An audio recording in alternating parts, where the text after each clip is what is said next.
So let me get this straight.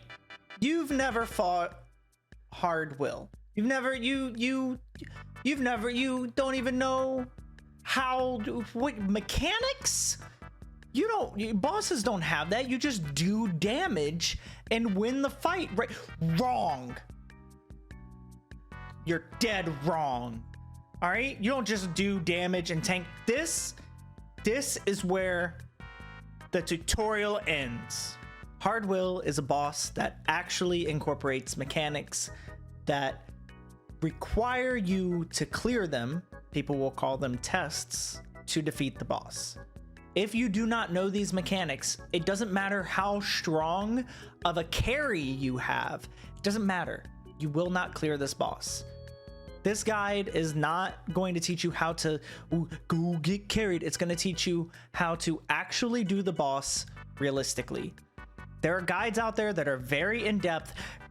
Will summons these purple balls. They do precisely 76.29 repeating % damage to you, but you can just don't die. Okay, that's not what this is. This is just going to be a realistic my POV during a struggle, quote unquote, run. It definitely wasn't a carry, but everyone was contributing, so it wasn't too difficult. It's going to show you my POV and the things that I do as someone who is, self-proclaimed, I'm scuffed, I'm not great at the game, I don't have hands, how I do the boss fight and how I survive. If you're looking for all of the details and all the information, this is not the place for it, but I will teach you how to clear the boss. Before we get into this, there's some prerequisites. Of course, you need to unlock the boss. And the other big prerequisite I would say to contribute to a struggle run would be to have healing familiars. Now, if you haven't watched my familiar video, I'll put an annotation up that you can click on in the corner.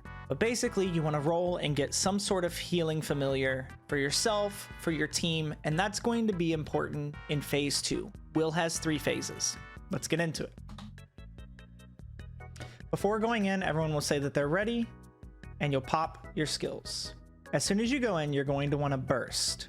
You'll notice at the top that Will's health bar is segmented into 3 sections. There's also 2 different colors. You're going to notice a blue and a gray. Now, while this video is playing in the background, because there's plenty to go over here, I want to go over the basic mechanics of phase 1. So in phase 1, there is a blue and a purple side room. Currently, you're looking at me in the blue side room. To switch rooms, the gauge on the top left that you currently see filling needs to fill up. This is filled by dodging attacks. When you have enough of that gauge that it lights up, like you can see here, it just did, you can use the interact key, whatever it is. By default for most people, I believe it's spacebar. I keep mine on spacebar to switch sides. We've done enough damage to both sides of Will that we don't need me to switch sides. So I'm going to hold on to my, I think it's called light, so that I can switch sides. So right here, I paused and I want to talk about what we just looked at, and we can go back a little bit. So at the, what is it? The 2-minute mark, 2-minute mark after going in, somewhere around there. Tests are going to begin. Mechanics begin right here. So you will see this message on your screen. Some of them are going to say, oh, you got to be in comms. You got to. No, idiot. Just keep an eye out for this message. All right. If you're not looking at messages when you're doing bosses, you suck. All right. So look for this message. If that message appears and directly in the middle of the screen where you see my mouse moving right now, if in the middle of the screen you don't see a purple eyeball looking thing, which maybe I'll show it off later if I'm on the right side for it, then you just know, like, this is not the correct side. You need to switch sides. That's the test for part 1 for the most part. Okay, so you'll see that pops up. I know that I wasn't on the right side, so I switch sides. Now when you get here, you attack to redirect the moonlight. Someone picks up the gold. All right, it makes the middle a safe area. Normally people would turn their fans off and stop attacking it, but this team, we were just going ham. and you just want to stand inside. Now, something I want to point out really quick, if you're one of those people that's like, I'm gonna do backflips out of it and be really cool and I don't care, cool. If you're outside of that gold thing when the test ends, it doesn't matter if your team was inside of it, you will die during the test. And what happens when you fail a test is there is a 2-minute lockout period where Will doesn't take damage because you didn't clear that section of the health bar. So please do not throw these runs. Don't frustrate your teammates. Just play safe. If you're in a full party and you're all in comms and you're having a good time and having fun, that's fine. I don't care what you do. But when you're in a pug with other people, respect their time. Don't throw the test. Okay? Just pet peeve of mine in case you can't tell. So we're going to stand inside of here. We're all safe. It's all good. Dark Sight users rejoice. And yeah, and now you're free to do damage again. So we're going to slowly work down the blue side. And then when blue side has been, you know, defeated or the bar hits the next section, you're going to go to the purple side. So sometimes that message pops up. It says, Pupil of Chaos seeks a target. You might be moved. So it'll teleport you without using any of your light. Now right here, what I want to go over is we're going to rewind really quick just so I can show that part. Now, as I'm fighting Will, I want you to notice I'm staying right next to Will. And the reason for this is this attack right here. That tornado will one-shot you. It will kill you in hard Will. So what do you need to do? Pretend that Will is the dad that was never there for you and you hug him. You stay right next to him. Best practice, hug him from behind. Just hug him give dad a big old hug from behind. All right? He doesn't want to hug you back. He's not supportive. He left. He doesn't even care that Mr. Derek is trying to take his spot in the household. He doesn't even care that he's the one that he's letting Mr. Derek teach mom the French toast recipe. All right? He doesn't care about any of that apparently. Well, maybe he's just going through it. Maybe he needs a friend. All right? Give him the hug.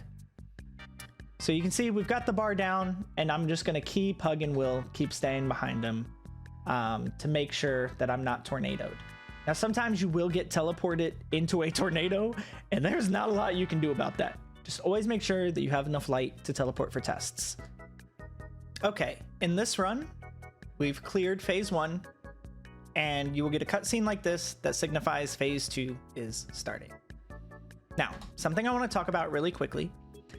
Phase 2, the test will start as soon as his health bar reaches that halfway point. Most of the time when you go into phase 2, most parties, you're just gonna pop your burst as soon as you get in there. And there's a couple things I want to dissect here before we get into phase 2. First, the webs on the ground that you can see in the corners, the left and the right corners. Those webs will instant kill in hard Will and can be avoided using Dark Sight. If you are a Dark Sight user, you don't have to fear the webs. Every other class, don't get webbed. don't hit the web. The main mechanic of this phase 2 is that there is a top and a bottom. The floor is actually a mirror. Anything that you see on the mirror needs to be avoided, as well as what's going on the top. So if you see a spider during this footage crawling on the ground in the reflection, the player should be jumping over the spider. The other main mechanic of phase 2 is that you cannot heal. This is where healing fams are essential. If your team has party healing fams, everyone is going to keep each other alive. If you at least have self-healing fams, you're going to keep yourself alive. You can build the light, sunlight, whatever it is, moonlight, I forget what it's called. It's the light mechanic again. You can build that up, and when you use your light in phase 2, it allows you to heal for a small period of time. This can be very important when it comes to the test, where if you take damage and you don't die immediately, you can pop the light, heal, and live. Is this an intended mechanic? I don't know, but I've done it and kept myself from failing tests before. So, let's watch. So, we're gonna pop some stuff. I think mine was still on cooldown. I was off timing because I suck. So Wait a little bit, get this pop going. And you're gonna see as soon as we hit that halfway point, you're gonna see the message and the test's gonna start. I'm gonna pause and explain. Come on, wait, give me the test. There we go. All right, the mirror of lies reverses attacks. When the crack appears, face the attack. The general strategy for full safety is to go and stand in this corner right here. Okay? If there's a web here, probably not going to be able to do that. So depending on the type of party that you have, maybe you wait for the webs to disappear before making the test start. But the general strategy is to go stand over here. Now, you'll notice, I'm going to head on over there because I don't have to worry about it. Now, these spider legs are going to start coming. The floor, you're noticing, is not cracked right now. You do not want to get hit by the legs. They will do, I think it's 99% damage or something like that. I know it doesn't instant kill me when I mess up and I have a little bit of time to heal, but it's a very small window, and if you miss 2 in a row, like you're done. So it's not cracked, so you're gonna see the party start to dodge the attacks the best they can. Right now, right here, the floor is cracked. This is the part that messes people up, and there's a couple things I want to go over that I feel like are not explicitly outlined in other guides. First and foremost, you have to keep in mind that there's a lot of stuff that is client side on MapleStory. For instance, the position of the legs and the timing of the legs, it's generally going to be the same, okay? So like the floor is cracked. It's cracked for everyone. That's what's the same. But the legs could be slightly misplaced or slightly mistimed from person to person. Don't just do what your teammates do. You will end up like being a split second off, and you'll end up failing. And that's what I see so many players do, because they're like, I'll just do what my teammates do. The idea behind that is great, but you can't necessarily do that. And we'll talk a little bit more about like why it's important to keep track of yourself, right? You yourself need to know the mechanics. We'll talk about that more in part 3 because it's also relevant for part 3, right? So right here, it says the floor is cracked.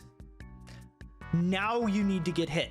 Getting hit keeps you from taking damage, but only by the spider legs. You can't tank the spider web. So what you're gonna do is when it says that, you're gonna go right here to this crystal. Every time the floor cracks, you're gonna go right here. You get hit by the first one. You're gonna walk right. There's always gonna be one right in this area. Get hit by the second. Walk right. There's always gonna be one right around that area. It may not be exact, but it's gonna be right around that area. Get hit. Now, each set of these spider legs goes in 3s. So if you need to count to yourself, I'm getting very passionate about it. If you need to count to yourself, that's fine. So when the floor wasn't cracked and the test started, you go 1, 2, 3, and then watch. Does the floor crack? No. 1, 2, 3, right? So we're done. All right, get in the corner. 1, 2, 3, and we're gonna watch the rest of this in full speed. It's not cracked. 1, 2, 3. If you want to be a flexer like Numo here and you want to dodge them, that's cool, but again, just don't do it if you're in like a pug. Don't waste people's time if you're not able to do it, because if you die out, it's one, you should be embarrassed because you're sitting there like, I'm so cool, look at me, I don't need the corner strat, and then you die. But 2, you're wasting other people's time. It's just disrespectful to their time. Don't do that unless you know what you're doing. This guy's a pro. All right, trained professional right here. All right, so we're gonna keep counting. 3. All right, we passed it. Now we attack Will, and we're gonna get him down. And once we get him down, we're gonna do that same test again. All right, so the tests are, I think it's every 2 minutes. So we should be coming up on the test here. Okay, so as you can see, I have dark sight, so I just go to the corner and we're gonna count 1, 2, 3. I got hit because I was teabagging and I had to heal really quick. Okay, 1, 2, 3. All right, floor's cracked. Line up right here. Right here. You line up right around this crystal here, right? And look, there's the first one. 1, 2, 3. Realign ourselves. Oh, it's not cracked. 1, 2, 3. 1, 2, 3. Cool. And now we get to go to phase 3. When we see this cutscene right here, we know it's time to get serious. And there's just a couple things to talk about here. Phase 3, in my opinion, is a bit of a DPS check. It's checking, does your team have enough damage to kill before they web out? Or are you guys capable enough to handle the webs? So let's talk about the mechanics for part 3. Part 3, Will turns into a giant spider. And his main attacks are going to be like right here. See how he lifts and stomps? Where he lifts his legs and he stomps. There's 2 different attacks here. There's one where he lifts and his eyes are white. That's what I look for. Some people look at the number of legs that he lifts. I look at the eyes. When he lifts back and his eyes are white, that means that you need to move. So let's go back and watch again. So we'll see he starts off with right there. He's got some white eyes. He lifts up one leg and he hits the spot that you're in. This is relating back to client side things that I was talking about.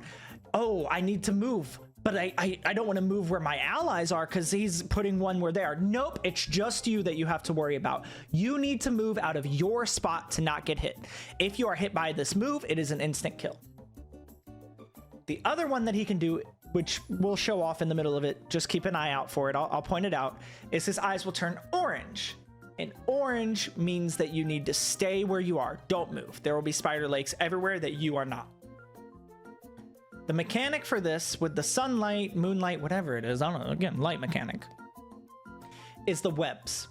You build up light by attacking, and you clear webs by pressing spacebar and going and hitting those webs. All of the webs around the arena do damage to you if you touch them. I want to say it's like 75% of your health, somewhere around there. Again, if you want exact numbers, I mean, it's out there. You're not finding it here. So you need to work together with your team to clear the webs and not get overrun.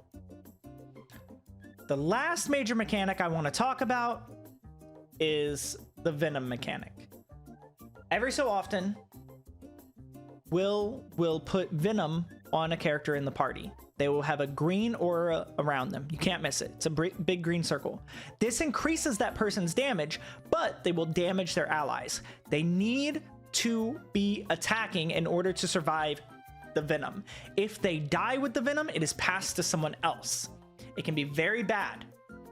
So make sure that you're managing your movement and attacking properly. Many parties will do a strategy where if you get venom, you go on the right side of Will and the rest of the party stands on the left side to avoid any sort of damage from the venom. So let's just kind of watch this in normal speed here. Usually you're going to pop your burst, you're going to bind, okay? And boom, bam, you're going to do some damage. See, the people are moving away from the venom person, right? So you're popping your burst, you're doing damage. Oh my God, look at those lines. Your team is thick, Poppy. All right, right there was the orange eyes. We want it to stay still. Will's gonna pull, make people move. White eye, you need to move. There you go. And that's pretty much it. Really, that's the extent of phase 3. So you get knocked back, you might get control reversed sometimes if that messes with you. That person has venom, so we're gonna leave him on the right side. And then just repeat. Okay, we're coming up on the end here. We got some venom on the left side. If you're just doing this and you don't need to save your bursts, if you're struggling for damage, might be worth it to pop some of your mini bursts. But that's really it. That's Will and, well, the Scuffed Gamer's Guide to Will, right? I hope that this helped you guys. I know a lot of people really struggle with Lucid and Will. I will definitely make a Lucid guide, but I wanted to make a Will guide first because I think that that's kind of the harder roadblock for people. This really is in my opinion, this is where the tutorial ends. When you're doing Will and doing the mechanics, so many other bosses you can just never do until you have enough damage to go whap, right? But Will, you literally cannot do that. It doesn't matter how strong your team is, you can't do that.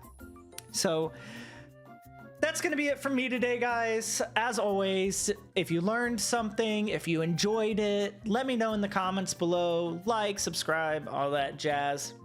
Share with someone who you think might be able to use the guide, or just show love however you do. I do read all of the comments. The support from you guys has been amazing. I love that you guys enjoy the content. It warms my heart, and I hope to be a part of all of your Maple journeys and help you guys out as I learn along the way. So again, guys, thanks so much, and I'll see you guys in the next one.